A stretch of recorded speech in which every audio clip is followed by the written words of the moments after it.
Hey everyone, it's Mike from Voluntary Virtues. Hope you guys are having a wonderful day. I am really excited to bring to you guys a wonderful debate tonight, a constitutional versus anarchy debate, which I think has we've heard a couple of them throughout the years, some various good ones. Bernardic and Molyneux is one that always stuck out in my head.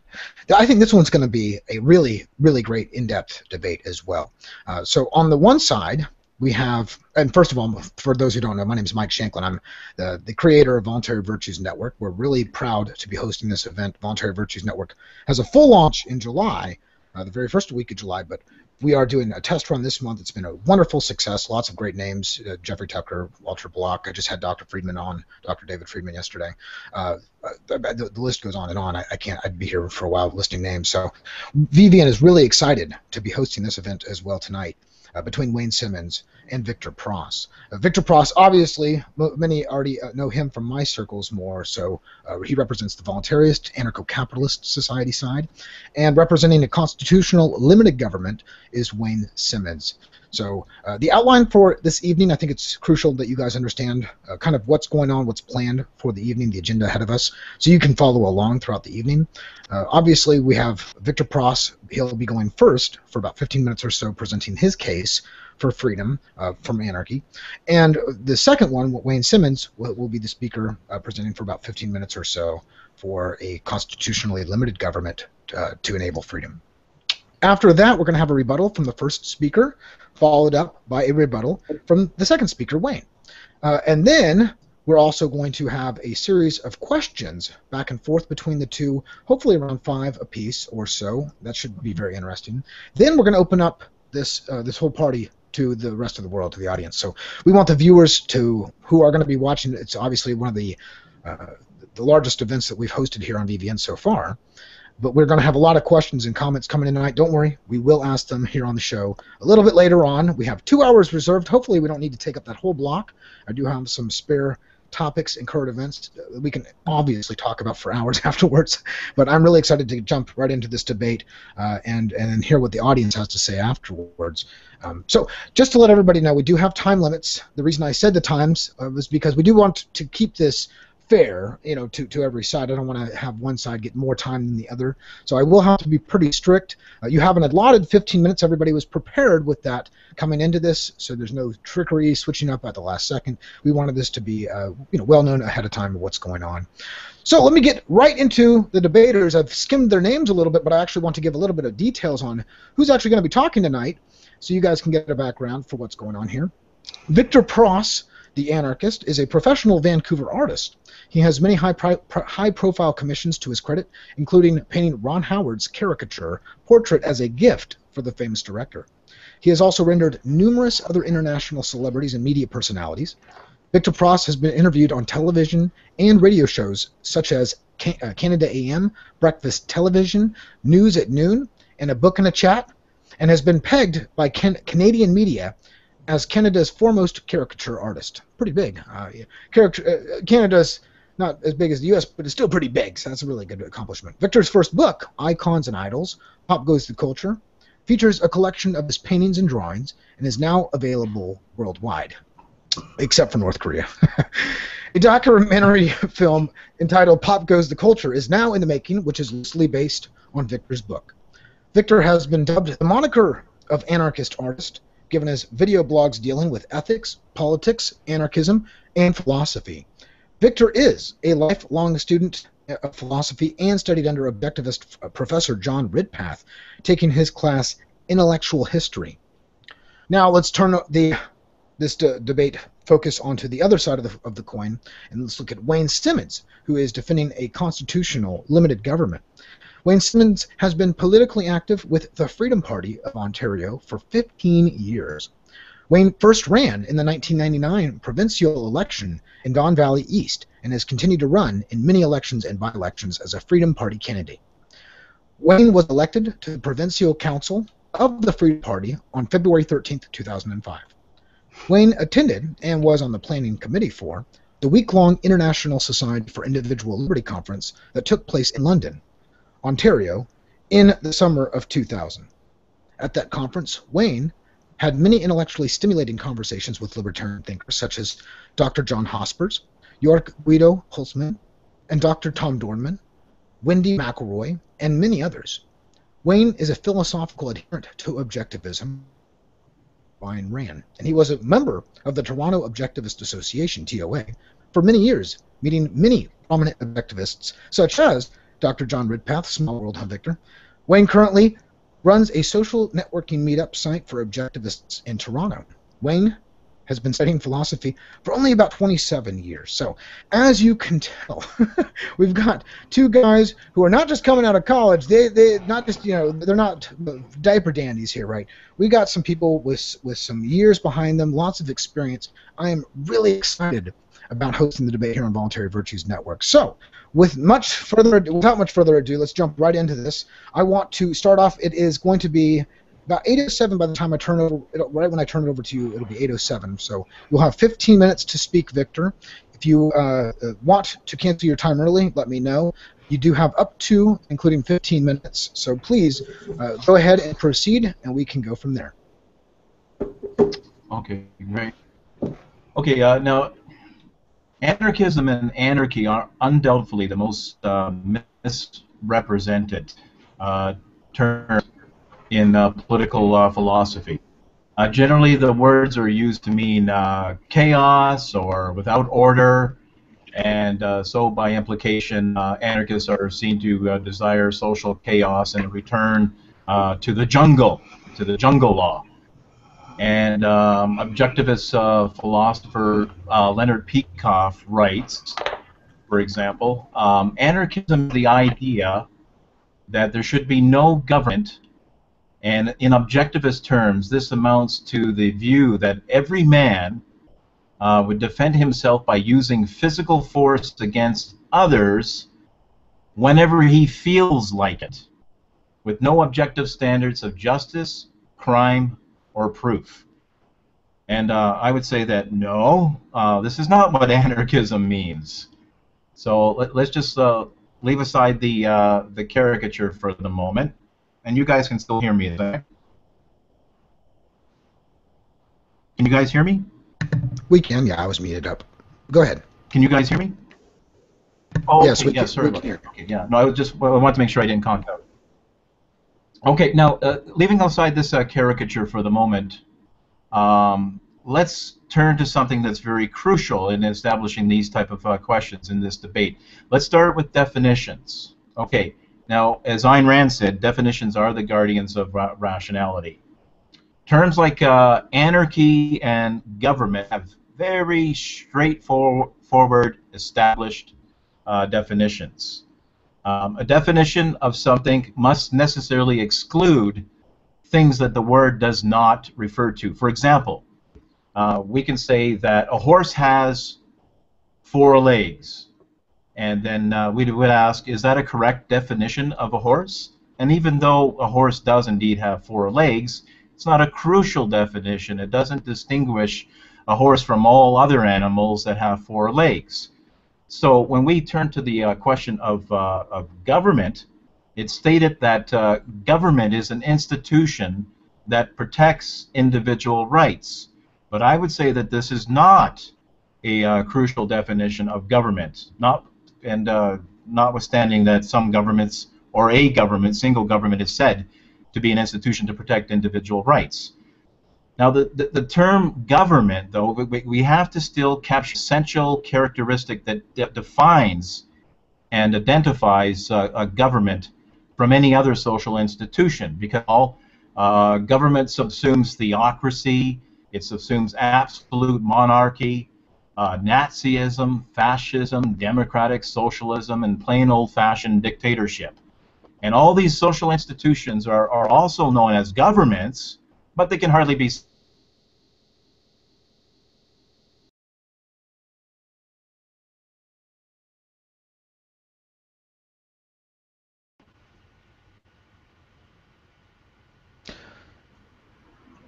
Looks like we lost him. Yeah, okay, we have lost Victor. I didn't want to cut him off. It was at 8:10. Hopefully he'll come back. At this point, I think we're going to have to just let Wayne. Are you prepared to go now? I know you weren't ready for another 9 or 10 minutes. And keep in mind, you're muted. Yeah, yeah, Wayne, you are muted. Go ahead and unmute at the very top. So scroll over the middle thing. Scroll over your face, or over my face in this case. Yep. Okay. Okay, there we go. Yep. So, Okay. are you prepared to go now? I guess I can. I mean, it's if the thing is Victor is in the middle of his thought. Yeah, I know, but I don't know what else to do. If he doesn't come back, we'll try and wait 30 more seconds. If he doesn't come back, yeah. in quickly, I just want to give him because he's in the middle of this, Yeah, and let's try and think about where he left off, because I know it's going to be the first thing when he realizes he hasn't. Who knows how long it's going to take? Oh, there he is. Thank goodness. All right, good. No, he's back. And what I'm suggesting we all do for right now is turn off our video while Victor's talking. I'll be doing that as well. Victor Pross, can you try and communicate with us? Victor Pross.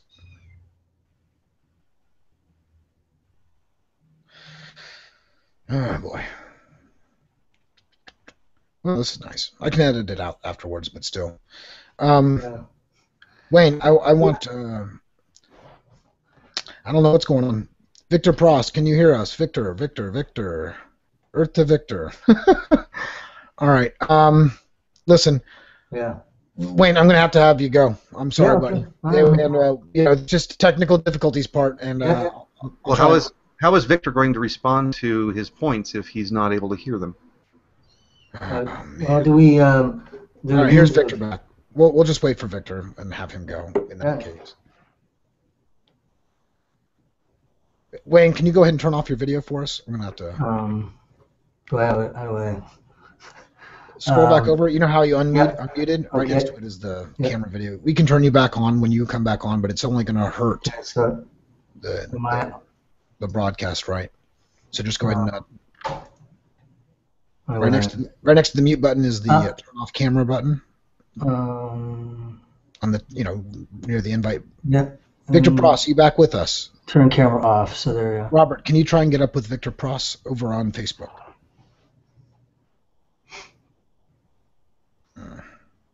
There we go. You turned it off. Good.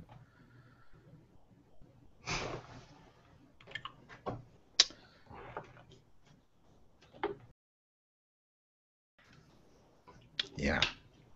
Well, guys, I do apologize for this, and just to let everybody know that hopefully we get Victor back on and we don't have these problems again. And in the future reference, we're going to have to find another way, because Victor Pross has always had internet problems. Like every time we have a show with him, it's always something lagged. And supposedly he's got really good internet. I don't know what's going on over there.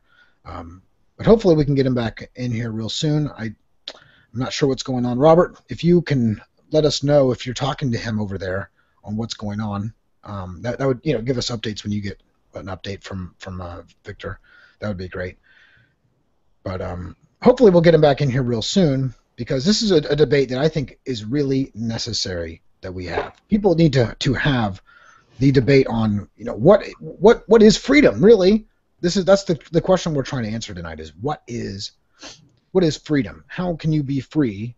And what's the best way to be free, really? And so I don't want to put any words in people's mouths, but obviously there are some people who believe that individual anarchy, or anarcho-capitalism as they call it, is one way to have a free society where basically you don't have a government, but you still have basically governmental agencies, like governmental agencies, I should say, that carry out some of the operations that would be considered efficient today. Some people say that that would just lead to some serious problems, some unintended consequences on the flip side, having an anarcho-capitalist society. And this is why a very small, limited government that's only built around protecting individual liberty is what's best at protecting freedom. So I don't know what's going on with Victor Pross right now. Hopefully we can get him right back in the room, because we do need to have this debate, and I will edit this out afterwards, after the show. But for right now, I don't want to leave you guys just hanging. There's a lot that's in this debate tonight, and hopefully we can get an update from Robert sometime soon too of what's going on, if he's been having any success talking to Victor. I'm going to try and talk to Victor myself too and see if... Yeah, he's not responding to my messages. Well, it's weird. Right. How the hell?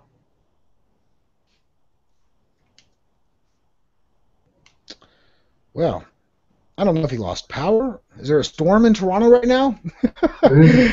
That's the only other thing I can think about. I mean, are they having a tornado up there? Jeez. He's in Vancouver, right? He's in Vancouver. Yeah, that's what I figured. Great. We had a storm. If you can hear me. Say that again? We had a storm in Toronto. It was a pretty bad one. Oh, really? When was this? Just tonight. Oh, really? Yeah. I didn't know about that. A few tornadoes, touchdowns just outside of Toronto, Barrie, different parts of outside of Toronto. So. Yeah, it really is a shame that there was some small town. They think are tornadoes.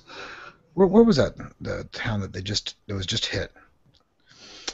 Oh, there was one that just tore a whole community apart just this last week. I mean, literally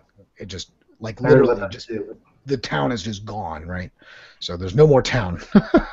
No bueno, unfortunately, but I think. All right. Go ahead and mute up. Go ahead and mute up, Wayne. We're just going to keep you muted for now. Okay. And I'm just trying to reduce the bandwidth here. I don't know what else to do. Victor, you need fiber optic internet. That's the only other option. All right, buddy.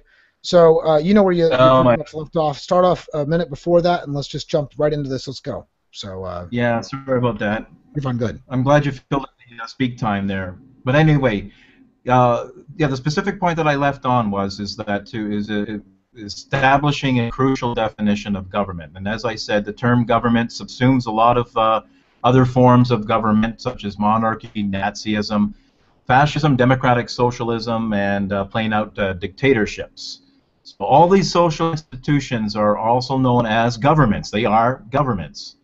And but they hardly can be said to be institutions, of course, that protect individual rights. So to say that a government is a definition of government is an institution that protects individual rights is not an accurate definition of government. Even though it can be claimed that a government's proper function is that they should do so, it still does not define government. But it certainly can be said that all governments are social institutions. And just in the same sense that we can say that all horses have 4 legs, but we still have to ask, what is the essential, fundamental characteristic that separates government from all other institutions? Okay, now the one thing that distinguishes government from any other institution is that they claim the moral right to initiate the use of force against other people. You or I can't take somebody's money without their consent. That's called theft.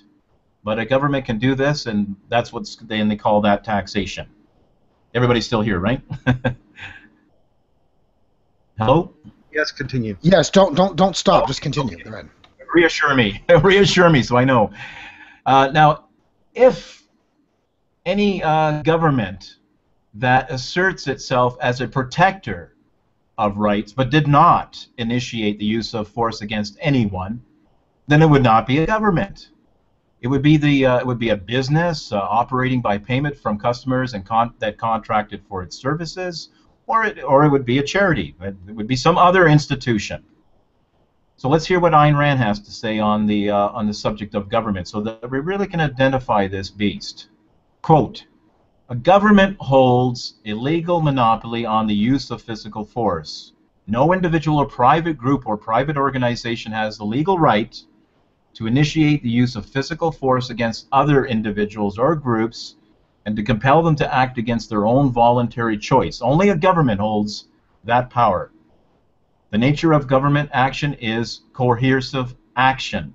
The nature of political power is the power to force obedience under the threat of physical force, the threat of property expropriation, imprisonment, or death." So this is what has to be stressed. Government, and turning to epistemology now, government is a conceptual label which speaks to a collection of people. That's all that a government is. It's just a collection of people. It's not some floating force out there in the universe or something like that. It's people. That's all it is. And except with one minor exception here is that those people claim the moral authority, they claim the moral authority to initiate the use of physical force against other people. Now, turning to anarchism. Anarchism, contrary to Leonard Peikoff, is not just do willy-nilly what you feel like without reference to crime, ethics, and justice and whatnot. Anarchy is, true enough, sure, it's the absence of government, but more importantly, it's the absence of an institution that claims the moral authority to initiate the use of physical force against others. Anarchy simply means without rulers, not without rules. And the type of rulers that anarchists oppose are violent rulers. And they do so on an ethical principle. That principle is the non-aggression principle. Now, to be clear, when I use the term anarchy, I do not mean a violent overthrow of government that's replaced by some roving tribal gangs. We still have the initiation of force here. The only type of anarchism that I ascribe to is one that embraces the non-aggression principle, and applying the non-aggression principle consistently throughout life is to embrace anarchism, now that we've established what anarchism means and what it doesn't mean. So now, I believe personally that Ayn Rand is the gateway drug, so to speak, to anarchism. So turning from her political theories, let's turn to her ethical principles. And this is where the charge of a contradiction always has been hurled at Rand. Now, to quote Rand, the basic philosophical principle of the objectivist ethics is no man may initiate the use of physical force against others. No man or a group or society has the right to assume the role of a criminal and initiate the use of physical compulsion against any man. Men have the right to use physical force in retaliation, and only against those who initiate its use. The ethical principle involved is simple and clear-cut. It's the difference between murder and self-defense. We have all on board still, right? Now, anarchism is grounded in the belief that we, not we the citizens, but rather we as human beings are fully capable through reason of discerning the principles of justice, and that we are capable through a rational persuasion and voluntary agreement of establishing whatever institutions are necessary for the preservation and enforcement of justice. I'm still heard. Am I not, Mike? Hello? You are. Yes, you are. Okay, just reassure me. I don't mind it chipping into my time. I'll be under 15. Okay, now, it is precisely because no government can be established and has ever been established by means of reason and mutual consent. No government in history has been established by this. And it's for this reason that we have to reject it morally as the blood-drenched, wealth-plundering institution that it is, and always has been. Now we turn to the question of sovereignty, and I speak in this terms of state sovereignty. The concept of state sovereignty is the crucial focus, I think, of the current debate between minarchists and anarchists. The fundamental problem is this: where does the right of the sovereignty come from? I don't mean the individual sovereignty. I'm talking about state sovereignty, so-called. Where does that come from, and how can that be justified? This is an especially difficult problem for those in the Lockean tradition of minarchism, which includes the followers of Ayn Rand. Philosopher John Locke, like Ayn Rand, believed that all rights belong to individuals, and only individuals. There's no special group rights that exist in addition to individual rights. The rights of all groups, including the groups that calls itself government, must be based on and in some way derived from the rights of individuals. Now, according to John Locke, every person in an anarchistic state of nature, so-called, would possess so-called executive power to enforce his own rights against the aggressive actions of others. However, he considered this, even though we have the right of self-defense, in other words, we're treading on dangerous waters here. So this was considered problematic because of the likelihood of personal bias when acting as a judge in one's own case, for example. So Locke argued that rational people would unanimously agree to leave the state of nature, so-called, and join a civil society, which would thereafter use majority rule to decide upon a particular form of government, whether that be a constitutional monarchy or democracy, whatever. You have the social contract theory, of course. So, which has a host of other problems, all associated with it, naturally. Now, it's been declared that in the interest to protect individual rights, governments are instituted among men, deriving their just powers from the consent of the governed. Now, that sounds all warm and fuzzy, of course, but this has some very severe problems with it. 3 minutes left. We have to look... What's that? How many minutes? 3 minutes. Oh my God, 3 minutes. Okay, 3 minutes. Yeah. So we have to ask the question: did this consent take? Was it verbal? Was it written? Was it explicit? Was it implicit? Where is this contract? Is what the anarchist is asking for. Due to international migration and with births and deaths, how do we keep reassuring that we indeed do have the consent of the governed? It just sounds like some mystical floating abstraction to me, this social contract theory. It's like original sin. You know, where is it? What is it? You know, how can you identify that? So now, one thing that's crucial to pinpoint here is that Rand, even though she's talking about in favor of government, she distinguishes herself from those individuals who can call themselves classical liberals. She distinguishes herself in the sense that she called for voluntary taxation. Voluntary taxation. So that's okay. The only functions of government in her philosophy are the police, the military, and the law courts. But we are to make voluntary contributions to the state so it can maintain itself. Now, if that's to be the case, if it's to respect individual rights, to respect the non-aggression principle, and is not to impose coercive taxation, I'm fine with that. That brings us to anarchism. So her so-called government would be nothing more than a DRO in which there would be a marketplace for competing justice services. That pretty much concludes my opening statement then. And just in time, good work, Victor Pross. Thank you very much for your side being expounded on.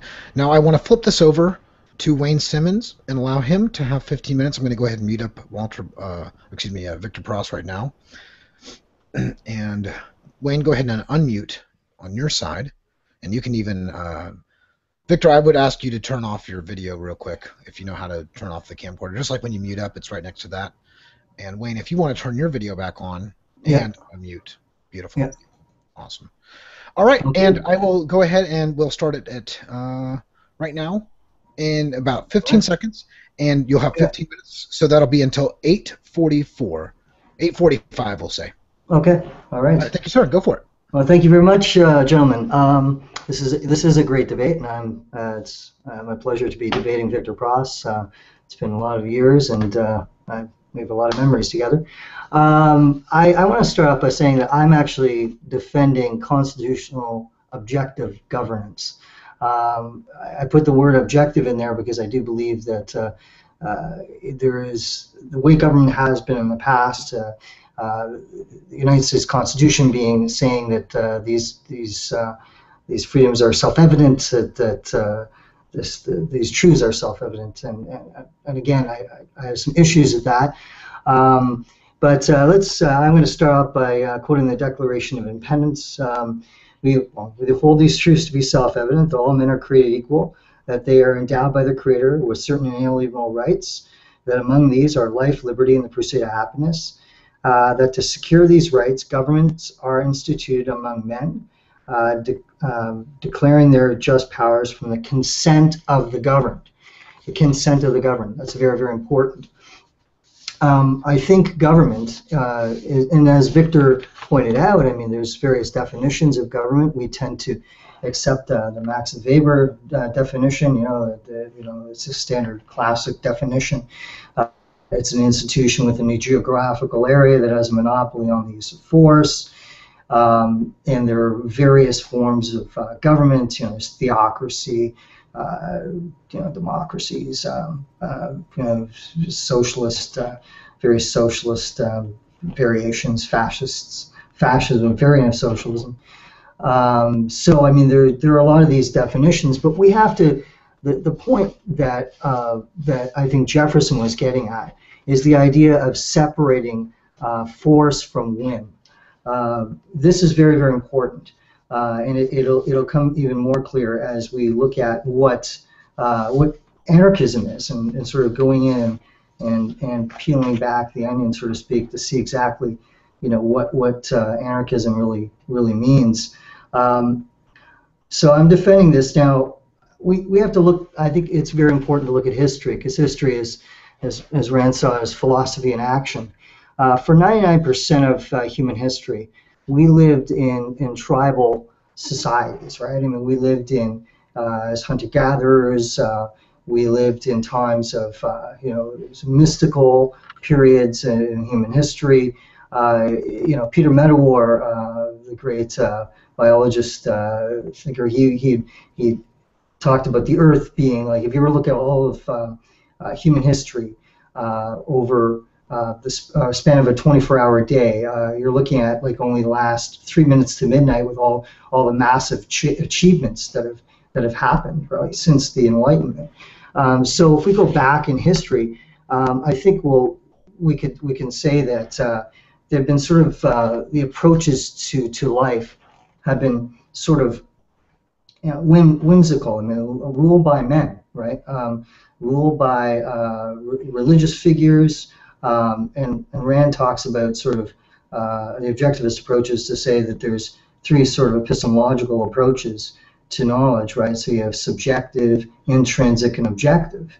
And you have the belief in a God is sort of this idea that nature is that everything is controlled by the primacy of consciousness. It all goes back to some entity, and various for religion.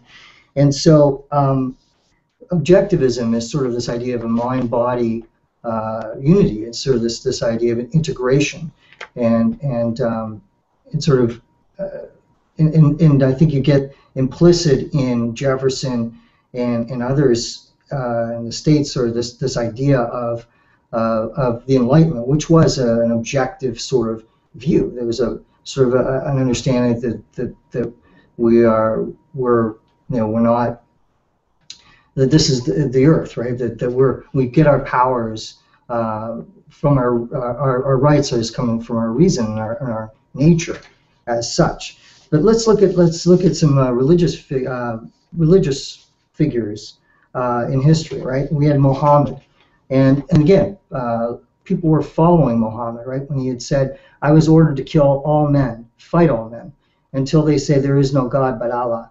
And Prophet Muhammad that was Prophet Muhammad's final address in March 632. Saladin, who's a great caliph, had said, "I shall cross the seas to their islands to pursue them until there remains no one on the face of the earth who does not acknowledge Allah," right? And so you have the Ayatollah Khomeini will export our revolution through the world until the calls, there is no God but Allah, and Muhammad is his messenger. Muhammad is the messenger of Allah, all echoed over the world, and Osama bin Laden, same perspective, right? And so there are people that are following these people, like these are the political leaders, and it's ruled by men, ruled by sort of religious edicts, so the Quran, the Sunni, the Hadith, and then in Christianity, you have the Bible, right? So you have Romans 13. Let every person be subject to the governing authorities, for there is no authority except from God, and those that exist have been instituted by God. Therefore, whoever remains, the authorities remain, resist the authorities, resist God. Those are appointed by God, right? So I mean, you had the divine right of kings. So this was most important. Romans 13 was quoted a lot in political thought as a form of submission. So people were submitting to the Bible. This was intrinsic. This was laid down, and you must follow, right? And so these were religious figures. You followed their perspectives. They had absolute control over you.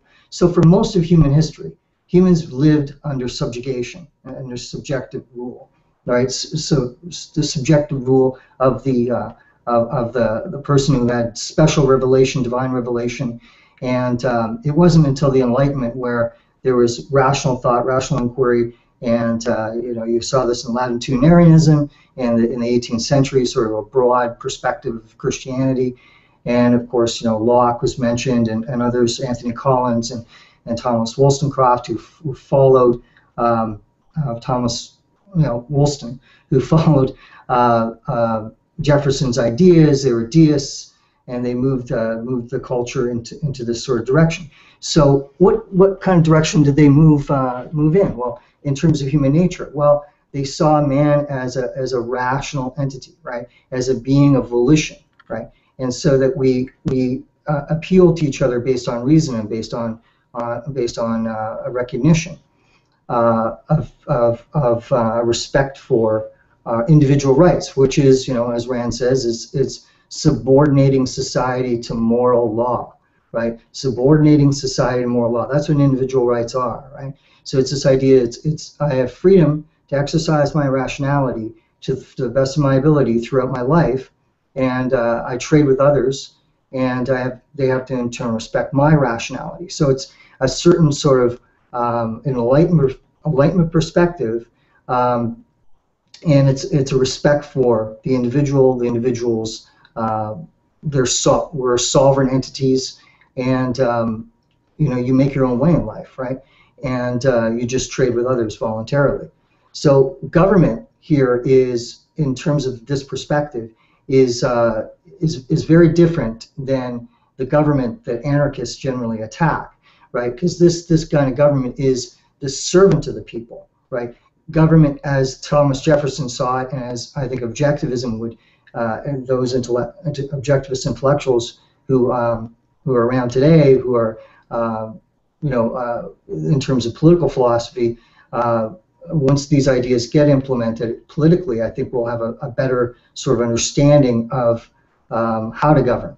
And so the Freedom Party, for example, the party I'm with, we hold basically four core principles, right?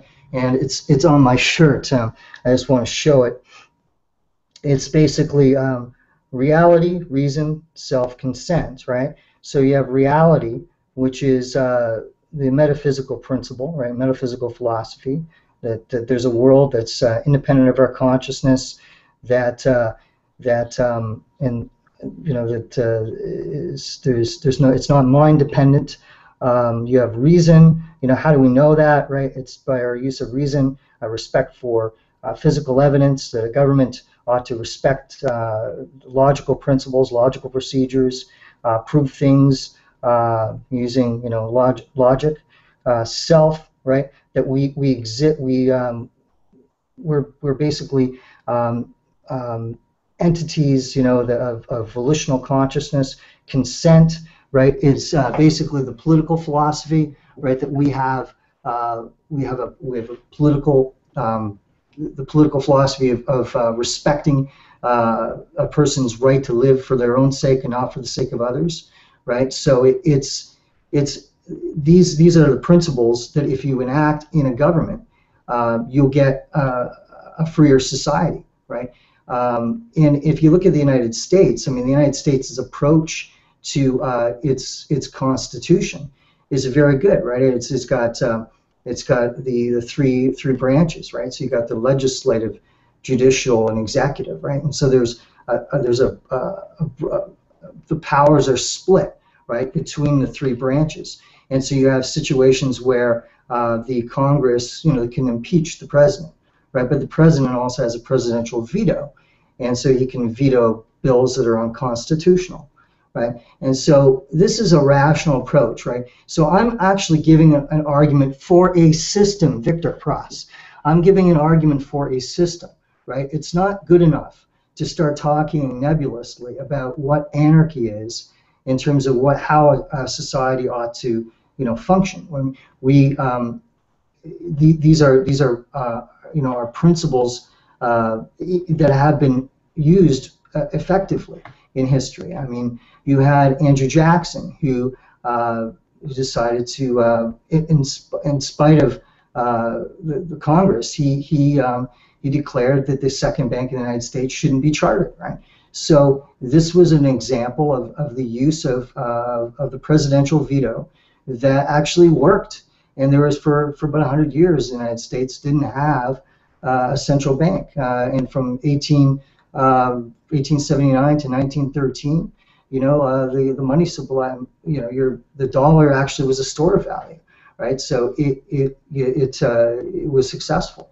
Grover Cleveland had jettisoned, over 400 bills that were unconstitutional. But what changed in the 20th century, right? Well, you had philosophy changed. I mean, philosophy, you had the movement of Romanticism in the 19th century, which is in Germany, right? So you had the influence of Hegel and other Kant, of course, and the German Romantics, and there was Germany at the time was a hotbed of intellectual growth. I mean, a lot of schools were doing sort of this cross students were going there to Germany to learn, and so in the 20th century you had thinkers like Marcuse, right, in the 20th century, who went to Columbia, and he was taught critical theory, and so that got imbued into the universities, and you had John Dewey being taught in the elementary school, which was pushing sort of collectivist ideology. And so in the 20th century, you did have a growth of government, but philosophy was the main cause. And so I think that it's important to understand, what the distinctions are between, what we're arguing for. I mean, what the side that I'm defending is arguing for. We're not. I reject the idea that we're statists. I mean, this idea that we're statists is like we're defending a certain kind of. We're defending a certain kind of government that's unique, right? That's very different from the other forms of government. About 2.5.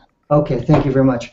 But the fact is, the anarchist position cannot get away from the idea that law has to exist, that you need objective criteria for law. You need, if it's a retaliatory use of force, that means, like for like, it's retaliatory, right?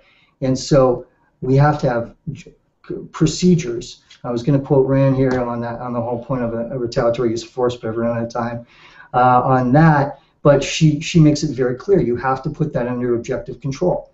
What would you get in an anarchist society? We're going to explore that a little more, but one thing I will say right now is you get competing views of what individual rights are. As a matter of fact, Victor makes the point about the non-aggression principle. If I were a person of the environmentalist persuasion, I would say that Victor and I, and I'm sure Michael, are aggressing against nature, and so that nature possesses intrinsic value, the biocentric view, and so that we should be sacrificed. We're initiating force against the environment. You see, the thing is, it's no wonder that the anarchist theory comes out of a lot of the economic arguments, because a lot of economists, were influenced by Hume, and there's this idea of skepticism is very, very pervasive, and you can see it within the anarchist perspective. But it opens up a whole can of worms. They focus more on the application as opposed to the actual creating of laws. So it's like a mind-body split. They just are concerned about the application as opposed to the creation of law, because once you start opening up that can of worms, you're opening yourself up to a plethora of problems, not to mention the fact that human beings are ruled by passions, and you need to put certain fixed rules on the initiation or the retaliatory use of force. All right. Hey, Wayne, thank you for your wonderful, I guess, first speech. Let's get right into rebuttals now. And just for everybody to know, we will be answering your questions and comments here within the next probably 30 to 45 minutes, hopefully. Less than that, maybe longer than that, I don't know, but, you know, it's a little ETA. So we're going to turn this over to rebuttals. Then we have a variety of questions back and forth as well. So, Victor, let's see. You're going to be on the clock until... It is 8:46 right now. You have up until 10 minutes, so it's going to be we'll say 8:57, so that'll give you about 10 minutes and 5 seconds, so go for it. You got to unmute. Go ahead and unmute. And I'll go ahead and mute Wayne up. Go ahead and unmute real quick, Victor. If you could go ahead and unmute for us. Yeah, just highlight over the center and click the unmute button. Can you hear me now? At the top. Yes, we can hear you. Okay.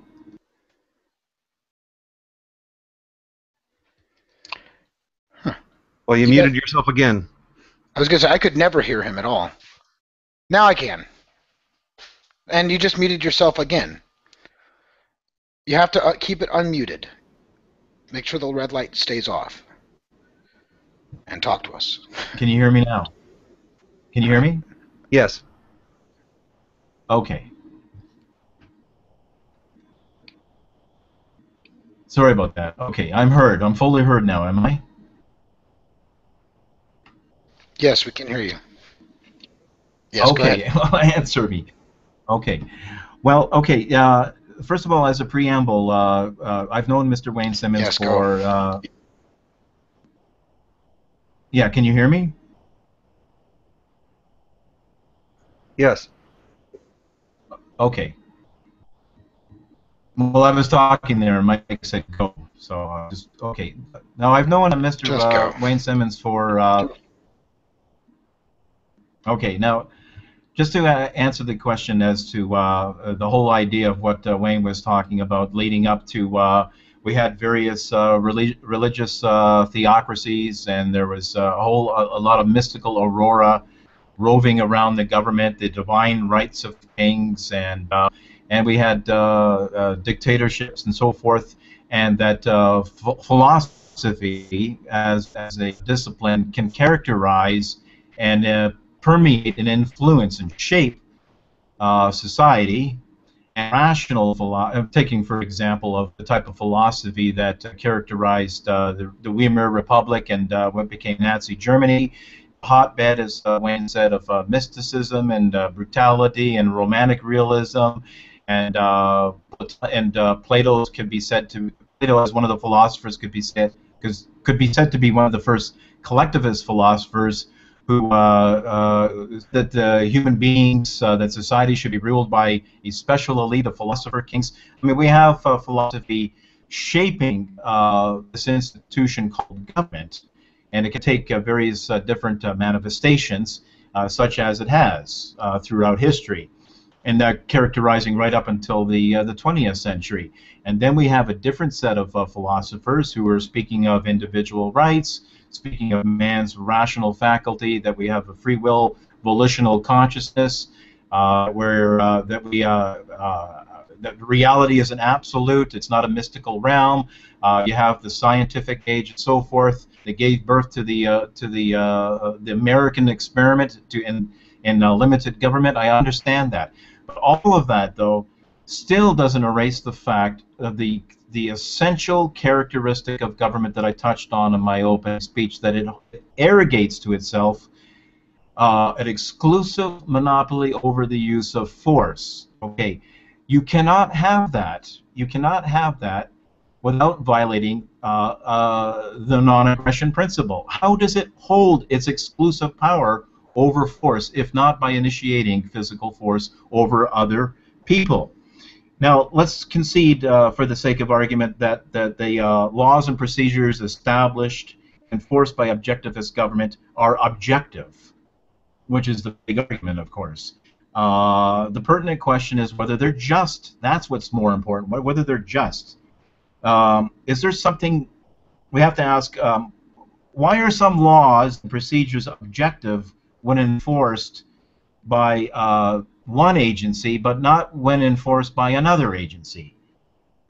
Is there something mystical about the objectivist government? That is, that it, and only it, is capable of giving a fair trial to someone, say, accused of murder, and even if the other agency follows the same procedures and has the same concern for arriving at a just outcome, how does it just immediately evaporate just because it's like some other agency? We're just all human beings, so we can turn the tables around on this, and we can ask, if I posit an ideal competing agency in my argument, let's say that the founders of the original objectivist government, same people who defined objective laws in their system, eventually decided that the government has become too inefficient, is becoming too large, too expensive. So they decide to break off from the original government to form a competing agency that they believe will be more efficient and less expensive. And they duplicate that legal system of the original government, but run by a better agency and by the same services, but more effectively.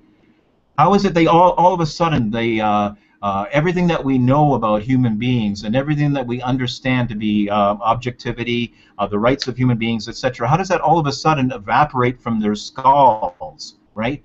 So we can't have this uniformity in action, just like you see in the free market. Even to come here tonight, we didn't do rain dances and pray to the heavens that we turn on our computers in order to have this conversation. We all followed a certain procedure to get here, and that applies to the whole physical realm of the market out there altogether. There's certain laws of nature. There's certain principles that applies to physical matter, and it also applies to understanding and grasping the nature of justice and individual rights, which is open to all human beings. And Wayne made a big, and it's of course it's paramount to objectivist philosophy, that it's only the individual who possesses that unique ability, which is called thinking. Only the individual can initiate that. So individual rights, thinking, is something that precedes government. It's something that's outside of government. It's something that we all have. So if we are ever to arrive at an anarchist state, it would be because of a diminishing belief in this superstition called government, and it would be a philosophy of reason that would bring us there, guided by the non-aggression principle, guided by individual rights, and to apply these principles consistently, which necessarily excludes a government which is, as has been established, is an institution that holds the exclusive monopoly on force. And whatever the different permeations and variations of how this institution has been throughout history, Nazi Germany, ancient Greece, Athens, it's sure the face of it changes, but the principle remains the same, that it holds the exclusive monopoly on the use of force. That snaps the non-aggression principle and violates individual rights right at the core, right from the outset. You're asking for it. That's my follow-up rebuttal. All right. He concedes the rest of his 3 minutes. Good rebuttal. Thank you so much for that. I appreciate it. And let's turn the rebuttal now from Victor's original 15 minutes. Flip this back over to Wayne Simmons and see how he wants to respond, and any questions or comments he wants to point back over towards Victor, or what he has on his chest. He's going to have 10 minutes, and it is 8:55, so we'll say it's almost about to be 8:56. So we'll go ahead and say 9:06 p.m. So that's 10 minutes that you have. Go to town, Wayne. Oops, Oh. I need you to unmute. Go ahead and unmute. All right, and I went ahead. There we go. We're good. Just jumping to it here. Yeah, well, there's a lot there that Victor said that I completely disagree with. Let's take a look at what could play out in an anarchist system, right? Let's go right back. So in the state of nature, so you form sort of protection agencies, and so you're developing these agencies, and then you're trying to apply the law, right? So you're rational, you're self-interested, and so you have respect for certain procedures. George H. Smith wrote an essay in Atheism, Ayn Rand, and Other Heresies, Justice, Entrepreneurship in a Free Society, as a rebuttal to Robert Nozick's Anarchy, State, and Utopia. And what's fascinating about what he did was, so Nozick makes the argument of an invisible hand theory to come to the state, right? So he says, okay, so you have these associations, you're rational, you have a respect for rational procedures, and now we're living in a a pluralistic world, right? Where your next door neighbor believes that we should get back to the sort of the environmentalist. I was going to Gaia or whatever they call it, mystical sort of view of Earth and this biocentric view. And so they form an eco-justice agency. I mean, there are eco-justice law firms right now that exist. And so you have organizations like that today. You have today in Toronto, you have Muslim Brotherhood that are on university campuses. And so in an anarchist system where you open it up to pluralistic legal structures, they'd want to impose Sharia, right? They want to be able to perform barbaric practices on their daughter, on her genitals, right? They want to beat her if she decides to go against them, and maybe in extreme cases honor killings, right? What's to stop it in an anarchist system where George H. Smith makes this case about logical procedures and this sort of thing? So you have rational defense agencies that want to protect life, liberty, and property, that it cannot be violated but by your consent. So maybe all three of us, right, Michael, Victor, we realize that there's these other justice agencies that are existing. Do we allow them to continue to exist? Do we allow our clients to maybe intermarry into situations like that, right? Maybe they, what if you have I don't have a daughter or a son, but what if they got married to somebody and that's Muslim, a Muslim background? There's all of these problems. So how Nozick makes the case is that these you wouldn't allow these agencies to exist. So eventually these you would form sort of federations or loose federations to basically outlaw them. Even George H. Smith uses the word outlaw. They're outlaw agencies.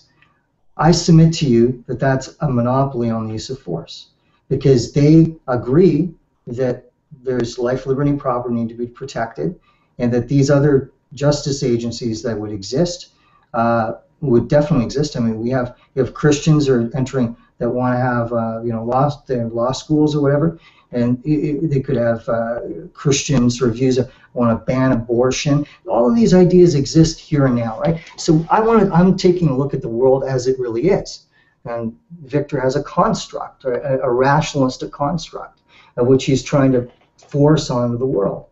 The world doesn't work that way, right? The world has various organizations that would exist, and so you would have to either have a dominant justice agency, a dominant protection agency over a particular geographical area that would basically forbid these organizations from existing, right? They would naturally form into this dominant one, because from an insurance perspective, you wouldn't want to have maybe unreliable procedures. Maybe the procedure they use is irrational, Like, for example, take this another example. Suppose you're in a situation where you're married. Let's say Murray Rothbard had a son and Georgie Smith had a daughter, and they got married. We know if there's a video on YouTube, you can see it where it talks about children's rights, where Georgie Smith talks about how his disagreement with Murray Rothbard over child rearing. Well, what if they have a divorce and one of them wants to beat the hell out of the kid, right? So what do you have a situation like that? Maybe they're both at the same justice agency and they're both paying for it. So you have a situation which is a contradiction in terms. They have to, at the same time and same respect, persecute and defend their client. They're going to lose market share if they decide they're going to persecute, and people's passions are there, right? I mean, people have emotional vestige in issues, right? And so they're going to go to an agency and they may like say, what are you talking about? You're trying to follow this rational procedure. I want that person to pay. I want them to pay. They've harmed my child, or they've other situations they ripped me off. The punishment has to fit the crime, right? And so you need objective procedures, and you're not going to get that in an anarchist system because you're going to have conflicts of interest. They're going to be waged because of divorce court situations. You have to have one rule of law, and it's very interesting. Here I have a book, The State, Franz Oppenheimer. This is one of the principal books that influenced Murray Rothbard, right? But even Franz Oppenheimer says that no great society can exist without a body which renders final decisions on debatable issues and has the means, in case of an emergency, to enforce decisions, right? So you have to have even this which in a lot of cases I agree with this. I mean, I believe that in terms of the point of the book, right? There's the organization of the political means, the organization of the economic means, that the state has been, in many cases, parasitical throughout history. It's been parasitical on the producers, right? And exploited people. But you need an objective final arbiter, right? And you need that because you're going to get unfair procedures. We look at the world right now. We see this around us. Just open your eyes. Open your eyes. Look at the culture around you.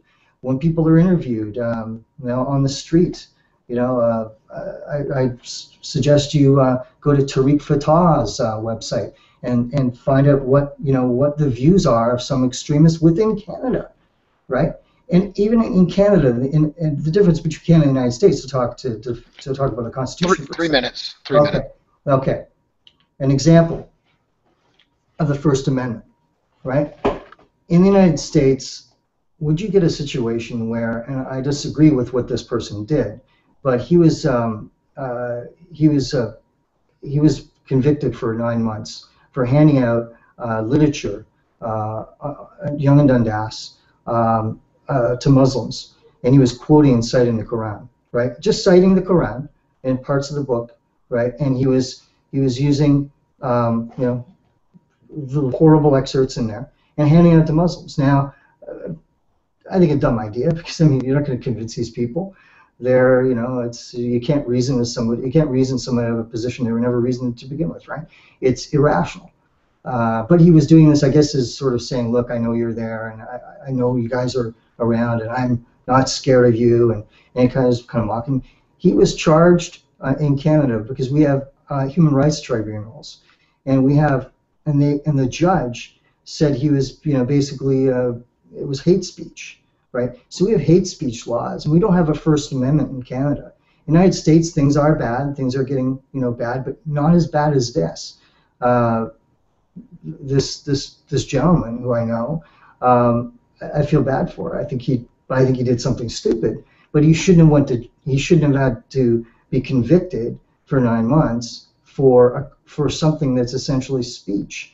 But that's the difference between Canada and the United States with human rights tribunals. So I think Victor's views are very nebulous, not grounded in reality, and I've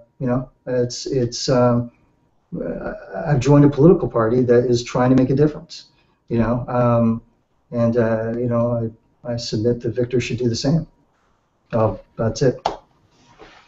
And right on time. Thank you, Wayne. I do appreciate it. All right, what we're going to do here from going forward is we're going to open this up a little bit more, and we're going to have a series of questions from the first speaker, Victor Pross, that he's going to direct towards Wayne, and then Wayne will have a chance to direct some questions towards Victor Pross here in a little bit. Hopefully we can have about 3 to 5 questions each. And we'll see where this goes. We do have another 54 minutes of scheduled time, so we do have plenty of time, and I do want to utilize this because I think this is going to be probably the best part of the entire debate, this next part coming up. After that, we have questions from the audience, so we want you to leave your questions, your comments, over on the YouTube viewer video URL, which you can also find by the Facebook event through Voluntary Virtues Network on Facebook. But go ahead and leave a comment on the YouTube video, and we'll try and relay it here, and hopefully within the next 20 to 30 minutes, and see where that goes as well, and then have closing statements. So I'm going to make sure that we have about 20 minutes for questions. So what I do want to do here is try to make sure we stay focused on the question and the task at hand. Sure, you might have to bring up something else, but try not to go too far off tangent and relate it. There might be a cause for some effect. It's understandable if you're going to bring that up. Just try not to go off onto 15 different causes, although there might be there.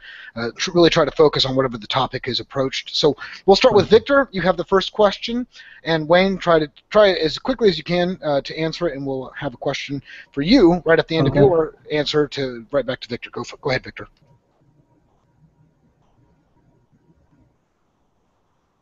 Can't hear him. Yeah, you gotta unmute. There we go. Am I back? Yeah, there you are. And you just muted right back up. Now, there you go. Good. Go ahead. I'm back here. Okay. No, the 3 minutes that I ceded on my rebuttal statement. Can I claim that now and then ask my question? Listen, you had a chance for it, Victor. Per the rules, we got to move on. So you've already conceded that time. Okay. But you will have a chance to answer. You're going to have more time to talk. So just go ahead and direct a question towards Wayne, and you'll have a chance to answer his question here in a second. Sure. Okay. Well, right off the bat, just to make sure that we're on the same page, I'd like to ask Wayne how he defines the non-aggression principle, what that means, and what that excludes. That you cannot violate someone's life, liberty, and property, but only with their consent.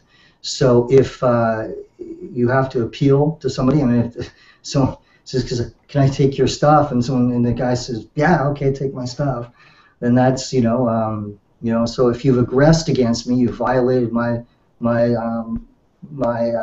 freedom of action. You've violated my. You've done something to me without my consent, right? So you've violated consent, and so that would, So I think consent is the issue here, and informed consent. Obviously, you need somebody that's obviously mentally incapable of making decisions, whether it be dementia or whether it be a child or whatever. Then they don't have the ability to consent. But you're talking about a normal human being that can make choices and make decisions. So that's the sort of rough answer I'm giving. Hey, no, great. Let me jump in real quick. I want to read off the rules. There might be some confusion here from some people in the chat. It does say a question period for the speakers, and the very next step was a series of questions from the first speaker, Victor Pross. So instead of jumping question back and forth, we are going to have Victor Pross asking questions to Wayne Simmons. So Victor, you still have 4 more questions you can ask over to Wayne if you want. Sure, yeah, but just for clarification, that being an old hardline objectivist myself, as Wayne knows, of course, that you agree, and what you were touching upon was the fact that rights, for example, can only be violated by physical aggression. Mm-mm. I mean, No. I don't violate your rights because I don't give you a job, or if I call you a nasty name. Well, You yeah, know, I that's not agree. Yeah. violating your rights. If I what's that? Am I muted or I'm No, not you're muted? you're, you're Okay. live. Go ahead. We Okay. can hear you. Cool. Cool. All right. Yeah. Fraud is a form of violation of uh, someone's. Here's a good one. If I smear somebody, if I decide to slander laws and libel laws, I know probably Walter Block. I think Walter Block is okay with slander and libel. The problem with slander and libel is that if you tell a knowing falsehood, you've maybe defamed my reputation, and someone doesn't have the chance to really provide the evidence, and so it could be a time lag. Like say for example, it happened in the business world, right? So someone's like, don't do business with this guy because like he was shaking hands with some crazy guy, Nazi or whatever, and maybe the guy didn't even know, and so it's taking something out of context and deliberately, knowingly making a falsehood. That's an attack on somebody. That's an initiation of force, and so I believe slander and libel laws should exist. And I know that's controversial in libertarian circles. I just want to throw them in there, and for to sound a little more, other than giving a standard answer to the question. Yeah. Well, I mean, that's a terrain for debate all on its own, even among the anarchist community, and it might be so with the objectivist community too. But we can say, though, in a very strict sense, though, without a doubt, without fudging, that physical aggression, murder, theft, assault, without question, those violates the non-aggression principle, which is a violation of the individual rights, right? Right. No question. No, yeah, but it's Okay. again how you define these concepts. I mean, yeah, I mean, if we're coming from the same sort of view, and I agree with that point. Yeah. Of course we are. Mhm. Of course we are. Yeah, absolutely. Yeah, I mean, if we refer to Rand, if you're an adherent of the philosophy of Ayn Rand, and I still retain a lot of parts of Ayn Rand's philosophy, of course, that rights can only be violated by physical force, okay, which includes theft, assault, murder, rape, and the like. Property, intellectual rights of slander, libels, that's a different boat altogether. Now the second. Those are violations, but yeah. Yeah. Well, I mean, but obviously egregious ones, though. Now, do you agree with Rand's ideas about voluntary taxation, or as she called it, voluntary contribution to the government?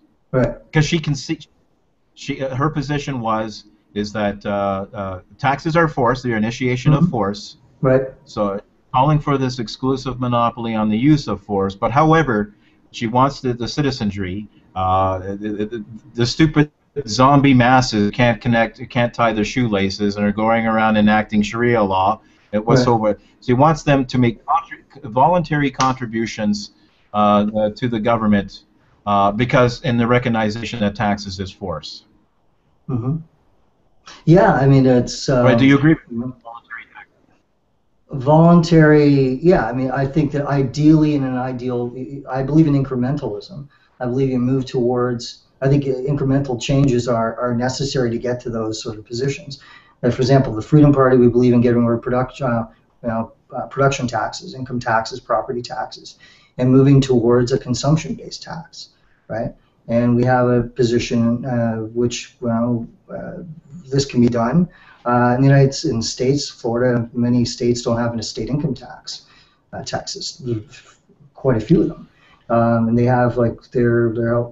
So I mean, yeah, I believe that, and the difference between say an income tax where it's taxed at source in a consumption-based tax is that if you're a discriminating shopper, and you have only so much income, right? Because the income that you actually is yours, that you actually made, it's your production.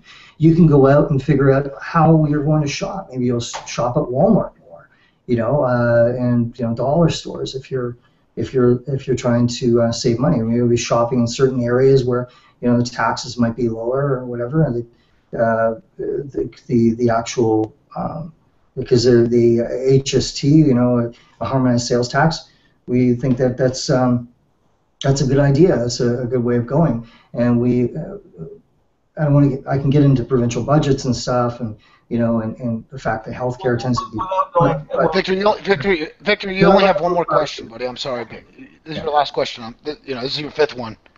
Okay. No, I don't want to ask you to cut me off. I've had more than what I wanted to me. Yeah, but I just wanted to establish the question that I still have on the plate without getting into the particulars. I'm just speaking in terms of the principle. Right. That okay. And identifying Ayn Rand's philosophy that taxation is theft, worse than theft, it's extortion, and therefore, in the interest of individual rights and respect to the non-aggression principle, she called for voluntary taxation. So-called voluntary. Problems with the words, but you understand what I mean. Right. Voluntary contributions to the government. Well, yeah, I mean, it's right. Yeah, I mean, you need to. These people obviously need to be paid, right? I mean, if they're providing a service, right, and it's a necessary one at that. So you need law courts, you need military, you need the three basics that everyone knows, that police, military, law courts, that you definitely need in a free society. But I think that you move towards that kind of system incrementally. But the principle is they deserve payment, right? So I mean, you'd have I think that the tax issue isn't as much of a concern in terms of the revenue that the government gets versus what the government's actually doing. So if the government is violating consent, that's the issue. The issue isn't on the revenue side. The issue is on the principles that the government is enacting. The laws, the particular laws on the books, right? And you got to end a central bank. Get rid of central banks. Can I ask a question now? I have one more question, right? He does have. Let me clarify. He was wanting to finish up and clarify the last question he had, which I will allow that. I think that's fair. So he does have one last question, and then it is Wayne's turn to drill Victor. Okay. Okay. Well, yeah. No, I'm just trying to establish, and it can be, and people can refer to Ayn Rand's own writings, that she explicitly was against taxation, not this tax, that tax, harmonized tax, the income tax, blah blah blah blah. Right. Taxes, because they violate the non-aggression principle, and they are a violation of individual rights. Now I guess my final question would be, in the interest of individual rights and the respect for the non-aggression principle, this government that's offering the services of which it's to be paid for those services, does that mean that the same exact services that those group of human beings are offering, if they're being offered by a competing agency offering the same services, with that first agency calling itself government, it's a cute name, government, calling itself government, do they have the right to initiate force to prohibit the second agency from operating and offering its services, which the first agency is offering? The point is objective law. So it's protection of life, liberty, and property without violating a person's consent. So they cannot, you cannot have a situation where you have, if you have a situation where they agree to uphold the constitution of the land, right, and there is a particular need, like in Canada. So it's the thing, we have anarchy now, right? You can go, if you want to live in North Korea, go ahead. You want to live in Iran, go ahead, or Iraq. I mean, hey, there's a hotbed there. I mean, it's the idea here is that Victor is obsessed with the, and it's the individual scientist. It's like a fetish, right? You have this. We have to have these competing defense agencies. Like, why? What's the purpose of having these competing defense agencies? What are you going to achieve by having all these competing defense agencies? As I said, you're going to have a situation where you have somebody who's got the services of a particular agency, and then now they have to persecute that person, right? Who's now paying them, saying, "Look, I'm paying you. I'm not paying you to protect me, not persecute me, right? So you have a contradiction in terms. So there's in a sense a natural monopoly in certain services that the government's providing. But in Canada, we have municipal, provincial, federal governments, right? So in a sense, we have three different governments. So Victor's example, if we had like a federal government and that we didn't have a municipal or provincial government, I'd say that is his protection agency, right? That they would deal with particular issues, right? So there might be a particular issue that has to be dealt with locally. Like the government federally has to do with military and stuff like that, and provincially you may have police and municipally police, they may have to share powers or whatever. And I have no problem with a sharing of power in that sense, but justice agencies as such, Victor is caught in a situation where even if I agreed with him, he's still advocating a monopoly on the use of force de facto, and that's why the position is ludicrous. Because can I ask a question now? Yes, and I just wanted to inform everybody before we make a small little segue that we will be having the voluntary virtues after hours with the Krug, and it's going to not only be analyzing this entire debate, replaying different videos, chunks, and screenshots, but we're also going to be having a panel discussion with all the regular panelists from the normal 8 to 10 show. So make sure you guys stick around after this for a great analysis of the show, plus maybe for some other current events and topics afterwards. So looking for that 10 to 12 p.m. Eastern Standard Time tonight. So with that being said, thank you, Victor, for your questions. Let's turn the questions over to Wayne. Go for it, and Victor will give us his responses. You got 5 questions. Go for it, buddy. Okay. What do you do in a situation, Victor, where somebody has a communicable disease? So they're coming into your city and they've got a disease. What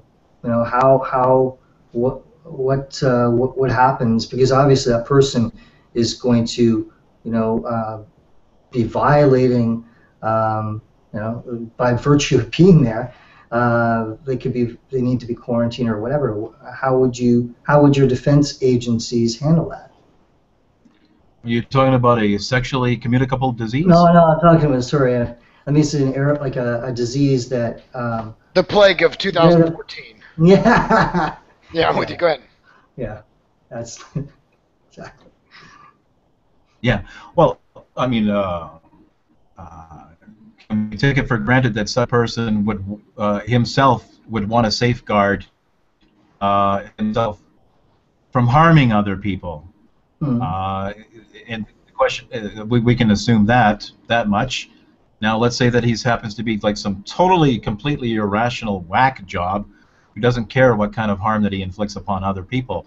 Now, in the sense of quarantining such an individual, I don't think that would be a violation of the non-aggression principle, because he would, in fact, be harming other people. Let's say that you take the same case when it comes to a sexually transmitted disease. If you knowingly have sex with somebody and you're infected with this disease, and let's just assume for the sake of argument that it's known, that he's not making claims. Well, I didn't know.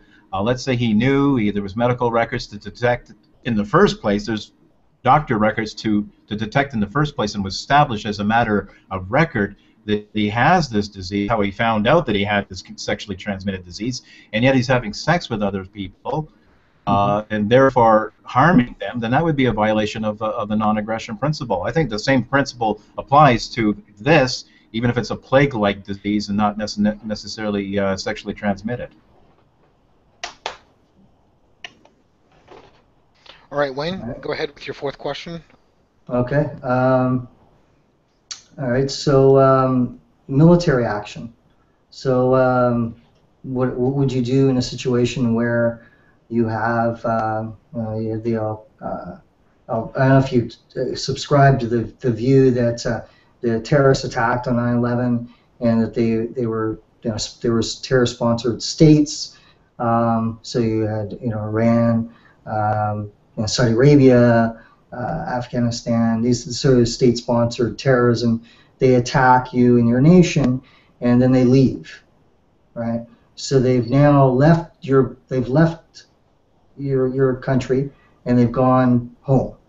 So how would your system,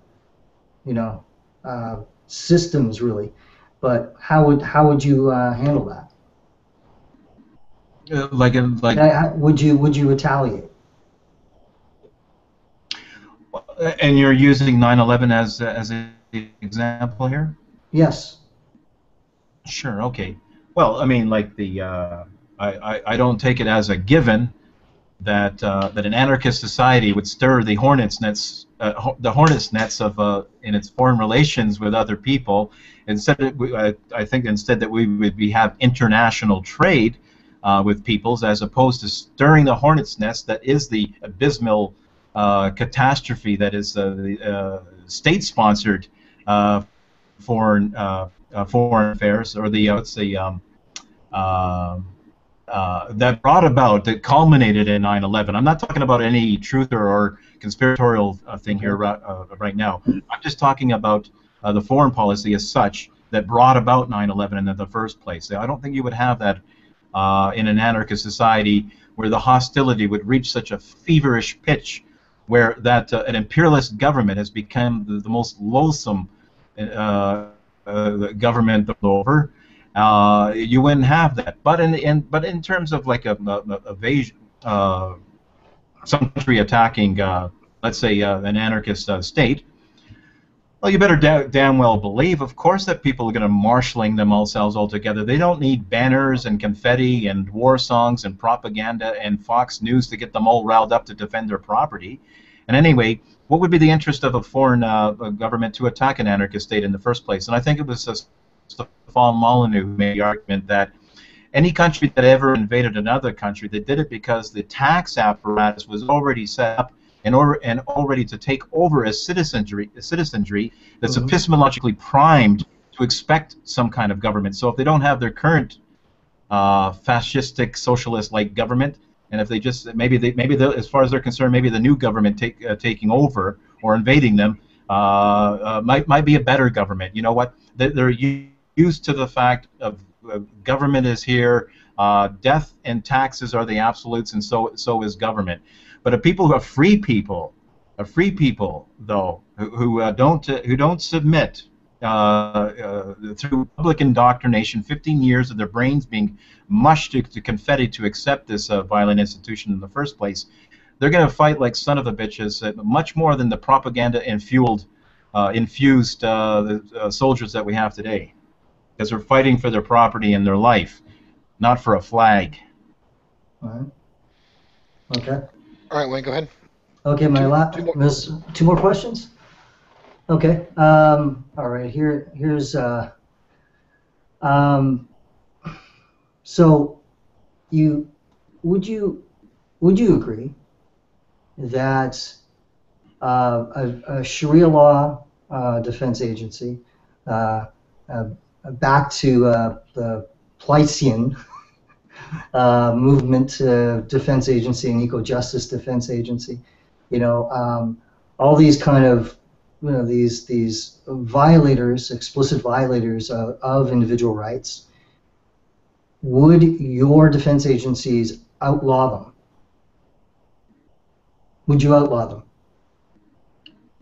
Well, I mean, like in the term of... would you force them out of business? No, I think that they themselves would be forced out of businesses, because I don't think there would be a patronage for them in the first place. Remember, they're not holding... DROs are not many governments. They don't hold the exclusive... I know you disagree with me, but let me finish my...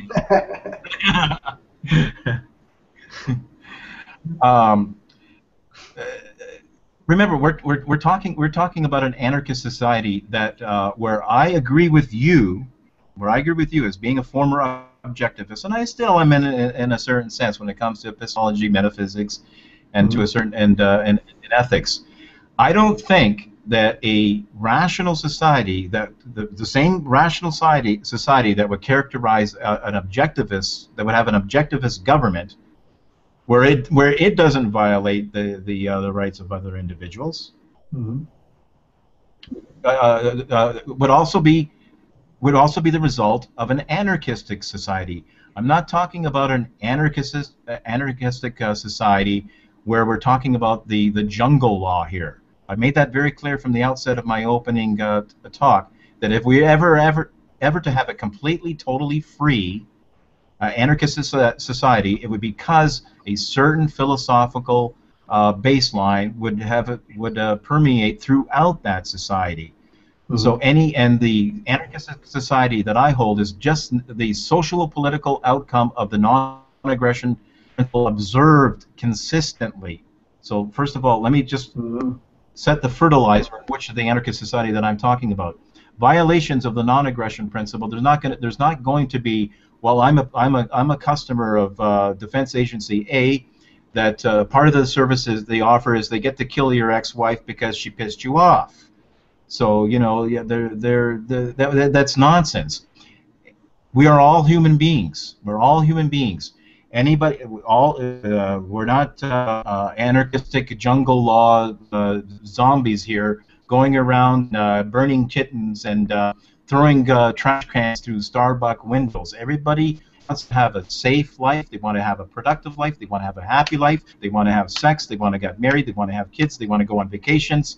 And the first concern of most people would want to be is to avoid violent conflict. People not like violent conflict. There's a small minority of truly psychotic people who don't mind it, who engage in it, and usually those are the people who are attracted to this monopolistic institution called government. That's where they migrate. All right, Wayne, you have one last question. Yeah, we have one last question, and Victor, try to answer it within the next 5 minutes. Okay. Yeah, this has been a very good talk. Enjoyed this debate immensely. Yeah, so what would you allow for someone to opt out? Meaning, let me give you an example. What's to stop somebody from being their own judge, jury, and executioner?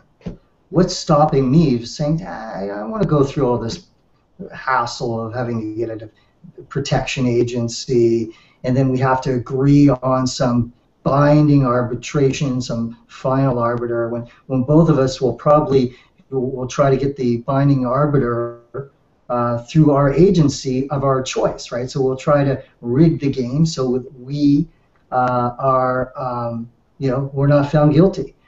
We can do what we want. In the marketplace, it's the buyer, the person who's got the money, can get their, the Austrians call it the subjective values. They can get whatever the hell they want in the market, right? So why can't I just, be my own judge, jury, and executioner? Be like Charles Bronson in Death Wish, or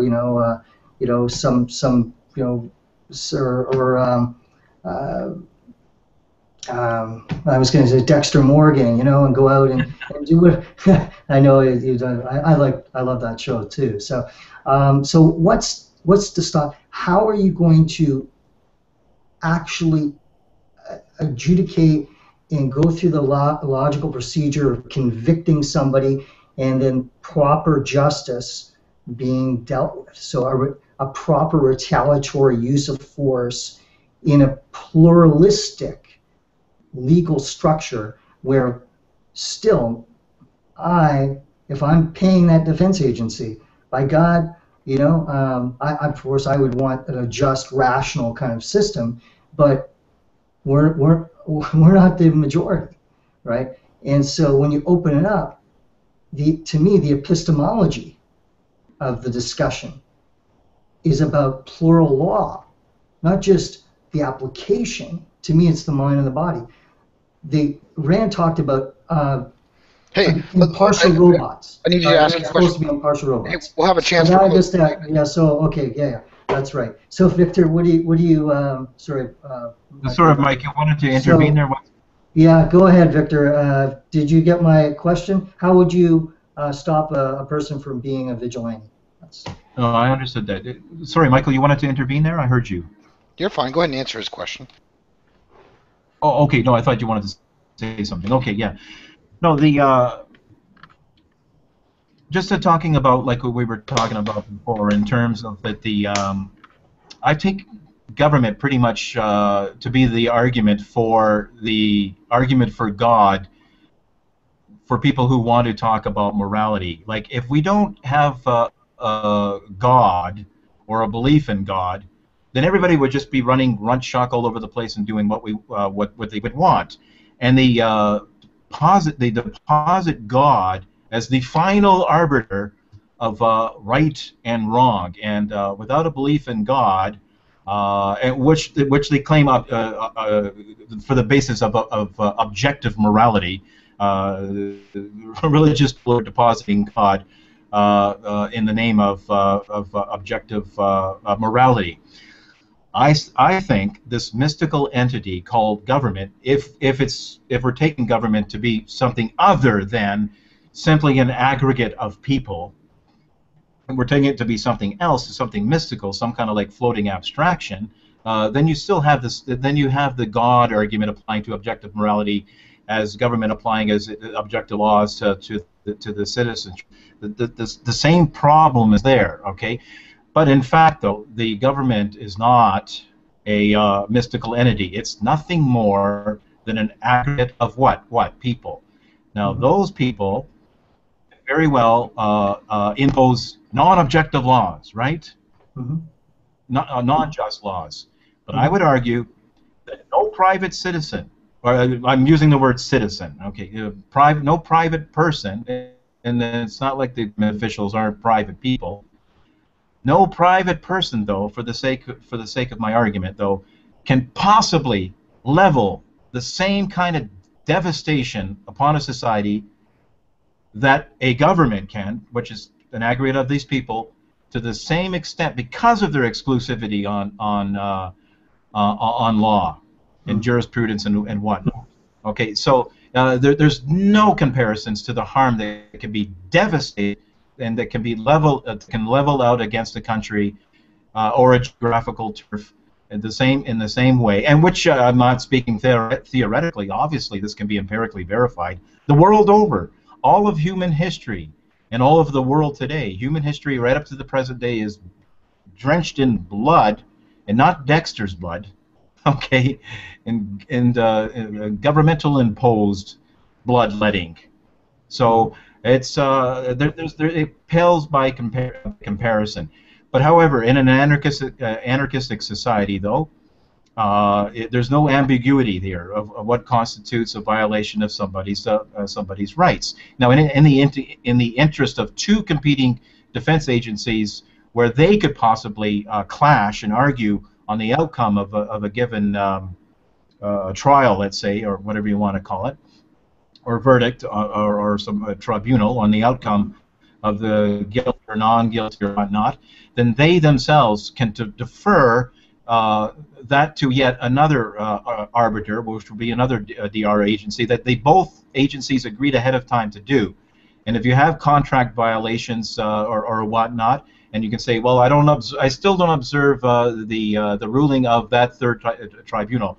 Well, this is all to say that anybody that breaks the law, and I mean the moral law in this case, that it doesn't go without consequences. The reasons why people, for the most part, in our current system don't break the law because they don't want to be met with unfavorable consequences. That doesn't mean in an anarchistic society that you can do whatever the hell that you want free of consequences. That's the violation of what law? It's called the law of reality. Of course, there's going to be grim consequences to your irrationality and to your crimes, your actual crimes, not the victimless bullshit crimes that we have today. All right, Victor, hold on, guys. I got to stop that right there. So what we're going to be doing next here is taking a couple questions from the gallery, the peanut gallery. I'm just joking around. We have a bunch of great comments, questions. I'm going to have one directed towards Wayne, one directed towards Victor, and then one kind of directed towards both of you. I need you guys to quickly answer these questions because I do want to give about 4 to 5 minutes to each of you for a closing statement. So, with that being said, Wayne, Yes. within the next 3 minutes, please answer this question from Native New Mexican. That's his username on YouTube. What's the last item on your shirt? Can you stand up and show him that item again? It's a two-part question. Yeah. Consent. Okay, consent. He goes, the second part of the question is, how does that fit with a system which doesn't allow any other choice? The choice, you can't choose to go past the North Pole, right? There's what choice are we talking about here, right? So we're talking about the violation of someone's life, liberty, and property. If the kind of government that I envision was the government of today, that protected your life, liberty, and property without your consent. They cannot be violated without your consent. That's a system that we advocate, that I advocate, that the Freedom Party advocates. I can't see where where you need choice, and if you want choice, you could leave and go to another area, plot of land, and develop your own concept. Maybe call it New Harmony or something. But I think that was taken. But I mean, it's you don't have the right to do that, because as soon as you start allowing for the if he wants to protect life, liberty, and property, then I'm not arguing about that. I'm arguing about the idea of allowing for justice agencies to come about that violate life, liberty, and property, and that you have at a institutional level, you're saying we're going to allow for legal courts and different forms of law.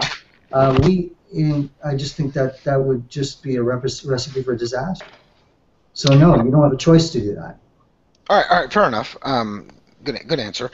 So let's go to Victor's question real quick. This is from Space Buns.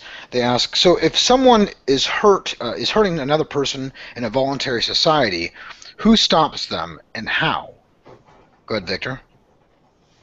Well, even in our current society, we have the right to self-defense. So I would assume my immediate answer is somebody is harming us. Of course, we have the right to defend ourselves. But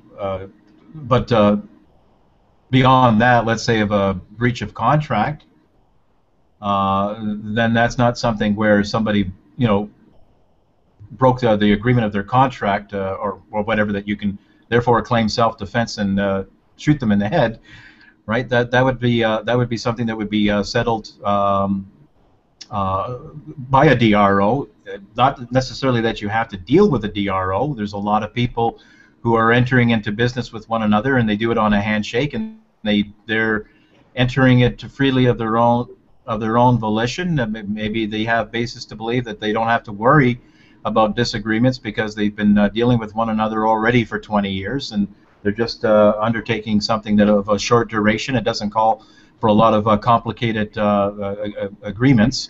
But insofar as there is the possibility of disagreement with them in the nature of the business, they would, ahead of time, just like in the same sense that people buy into insurance, they hedge their bets against foreseen disasters or whatnot, then maybe it's in the best interest of those people that if there's any disagreement, that they would leave it to a third-party arbiter to settle any disagreement, and they would have to abide by whatever the ruling is. So I hope that answers the question. If the person wants to clarify it, I don't know. Well, I think it's a lot to ask in a 3-minute segment for you to answer, but I do thank you for your answer, and you did well within the time limits. This next question is for both of you, and I think it's for everybody in general, just a question to ask for the night. This one is from Mike Rector, viewer Mike Rector. He asks, somebody had originally stated, I'm not sure which one of you said it, I'm pretty sure I know, but he says, rights are a social construct. He took that quote. He goes, which implies a question for him, are rights a social construct? So the question is, are rights a social construct? I'm going to go ahead and start off, in this case, with Victor, and then Wayne, go ahead right after him. Try and make your answer within 2 minutes. Go ahead. Oh, 2 minutes. Okay, sure. Yeah, well, basically, rights are a social construct if we're talking about positive rights, and like the plethora of so-called rights that we have today, gun rights, right to medical, to education, to medicine, all to be provided by whom, of course, other people, right? Obviously, Ayn Rand speaks a great deal about this nonsense. So, but in the terms that objectivists use rights, and I agree with this. This is where I still am in agreement with objectivism. Is rights is in the negative, meaning that just by virtue of being a human being, that you have the right to life, property, and the pursuit of happiness, if you want to include that last item as well. And the reason why is just because rights pertain to our nature as rational beings. We're not living in the animal kingdom that survives red tooth and claw, where the restaurant, to use the Woody Allen joke, is one giant restaurant, and with one animal devouring another. Our whole means of survival is to use our noggins to think. And we live in a society where there's a division of labor, where we trade with one another by mutual consent, for mutual benefit.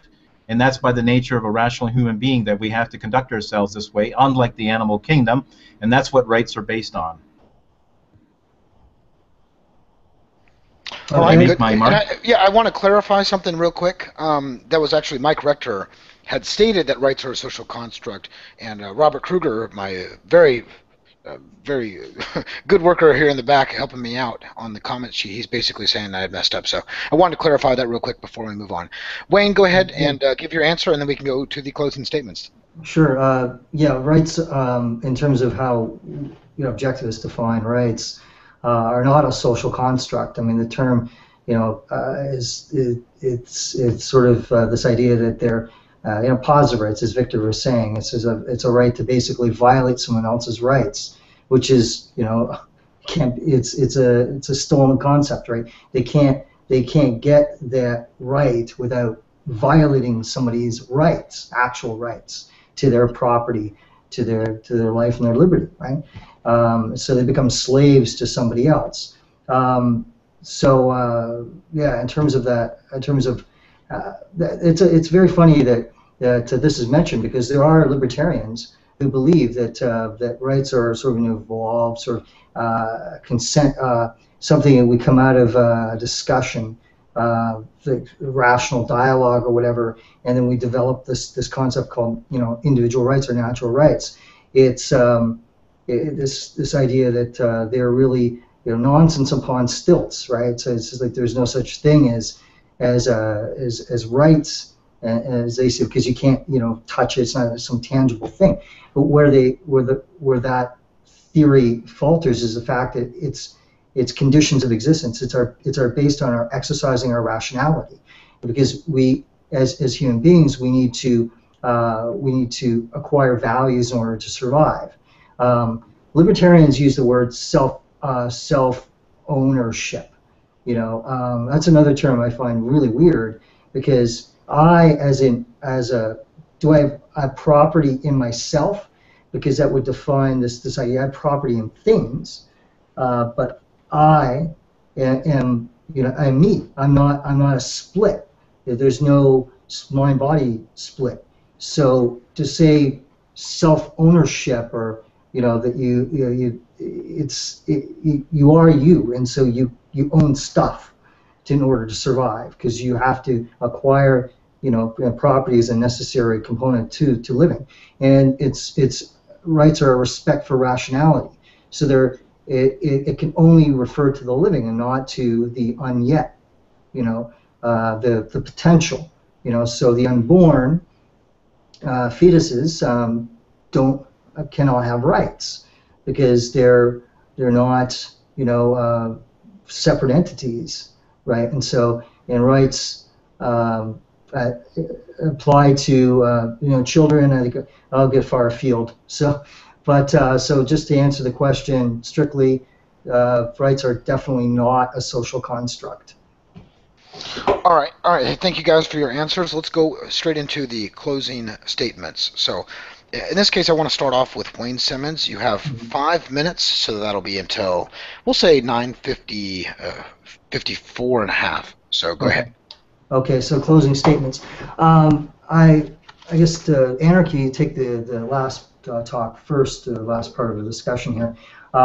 It's the best cases for anarchy are a situation where, as Nozick points out eloquently in Anarchy, State, and Utopia, you have a situation where you have rational individuals, self-interested individuals who would basically form protection agencies to protect life, liberty, and property, and then they would agree that they would come up with some, basically a contractual agreement among themselves that to outlaw certain particular organizations. And there would be a plethora of them in a free society, because even to this day, right, we have these kinds of these ideas out there, and they would never go away. Right, so there's never going to be a time when everybody's going to miraculously become an objectivist, and this is just fantasy land, la la land. It's not going to happen, right? So you're going to have mystics of all form. You're going to have the environmentalists, the other groups of people, subjectivists, who want to impose their definition of what rights are. Right, and rights are a moral concept. I don't think that's been stressed enough. Right, morality is a species of fact. Right, we as human beings, we have certain things that we need to do in order to survive, and so rights are a way of sort of securing my ability to plan my life long range and go freely trade with other people and have my reason respected, and if I choose not to be rational, we don't put laws out to stop that either, because you have to be the one that pays the price of being irrational. If you do stupid irrational things, take hard drugs or whatever, and you pay the consequences. But that, to segue into the idea of a constitutional government. A government that's based on reality, reason, self, consent, right? So those core epistemological branches of philosophy are necessary, right? So it's rational governance that needs to be respected. So governments have to have respect for evidence, respect for actual epistemological procedures. In terms of the law, we have to, develop a respect for, life, liberty, and property. And I think the United States Constitution did a pretty good job for about 100 years in the sense of certain things it did, the separation of powers, checks and balances between the legislative, the judicial, and the executive. If you have a rational president, say Andrew Jackson, who would outlaw a bill to just have a national bank, as opposed to an FDR, who's passing, who is in a lot of ways a tyrant. He was a totally different kind of president. I mean, it all happened, I believe, in the United States, but the United States had the core battle between Hamilton and Jefferson, right? So I think Jeffersonian democracy, which is based on the consent of the governed, is a respect for human nature, and as we are rational beings, and we need to respect each other and respect our ability to reason. And we have to recognize the fact that there are a lot of irrational people out there, and and people that go by passions. It's always been and always will be, right? People are not the best judge in their own cases, right? Because they're always, they may want that to punish that person a lot more severely. So we need objective procedures to know how much should we convict somebody. Should we convict somebody? What are the standards of evidence? This is what's important. In an anarchist system, you wouldn't have that. No matter what Victor tries to argue for, no matter what Victor's definition, Victor wants to have it in such a way as his view of anarchy would be the one that would be implemented. But as I said, you have a situation where Murray Rothbard and George H. Smith disagreed radically on children's rights, right? So, Yeah. and those guys were as close as you can get. 30 seconds. And we could bring in David Friedman and his particular view, and sort of the bizarre, the sort of I'd say the non. Okay, so I'm only 30 seconds, so I'll just wrap it up there. I think I've made my case for objective government. All right, thank you, Wayne. I do appreciate your time. And Victor, go ahead. You have 5 minutes. Go ahead, sir. Sure. Okay. No, yeah, I understand that when Wayne says that people are ruled by their passions and because they can act very rationally and in horrible ways that they can impose great devastation or violence against other people. People can do that for sure, and that certainly includes the people in government, because we've established that it's not a floating abstraction god, or that's some kind of like god entity. It's nothing. It's comprised of people who can act their own passions, and quite frequently do, as we can see. Mm-hmm. Now so I'm happy for the generous concession to recognizing that, but but the objectivists ignore or exhibit ignorance of a reckless disregard for the truth on the history of anarchist thought. I defy any objectivist, and it just doesn't come just from objectivists, of course, but I defy any objectivist to name even one serious libertarian anarchist who would argue that any gang can define retaliatory or aggression in any manner that he likes, whim-driven. Just like in the same sense that we can all recognize the laws of reality when it comes to the whole physical universe and the operation of a car and everything else that calls for a conceptual understanding, also applies to concepts like retaliatory force, what force is, coercion, justice, etc. As Ayn Rand said, we are all rational individuals. We have the potential for that. The rationality and thinking begins with the individual, not with a group that calls itself government. It begins with the individual. We are speaking of individual rights. Individual rights are based on the individual who's able to think, not group think, individual thinking.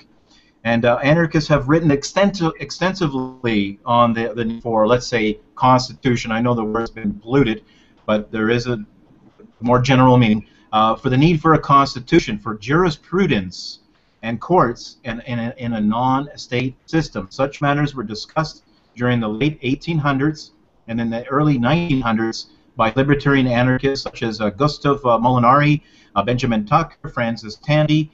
More recently, they're covered in books such as The Market for Liberty by Morris and Linda Tennell, For a New Liberty by Murray Rothbard, The Structure of Liberty and Justice and Rule of Law by Randy Bennett. George H. Smith, that you mentioned, Wayne, covered the key problems associated with procedural justice in justice entrepreneurship in a free market and justice entrepreneurship revisited.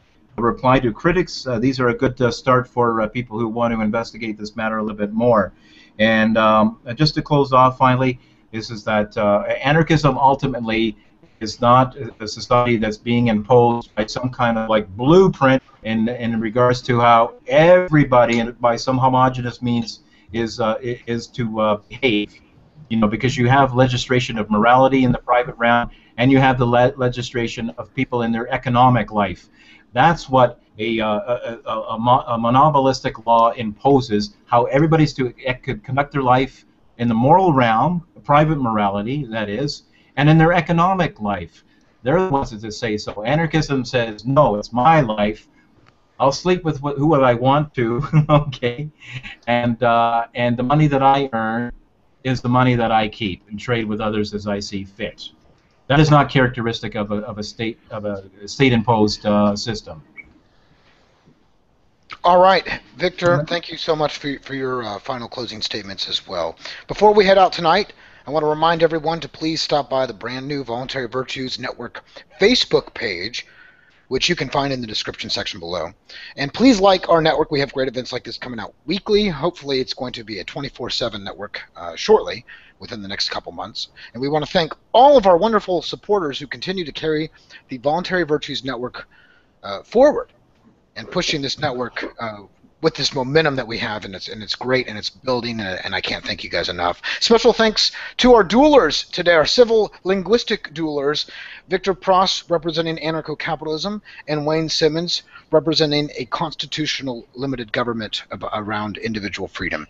I want to thank both of you for being on the Voluntary Virtues Network, and hopefully we can have you guys in another debate sometime down the road within the next 3 months. It would be great, because you guys do such a wonderful job.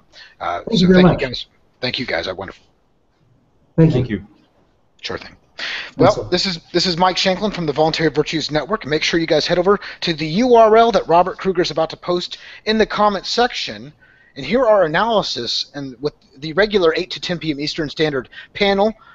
And we're going to be dissecting this debate, going over it, analyzing it inside out. It's going to be, hopefully, another mind-spurring event brought to you by the VVN. So that's it for tonight. We'll talk to you guys soon. Have a great night. Bye-bye. Thanks a lot.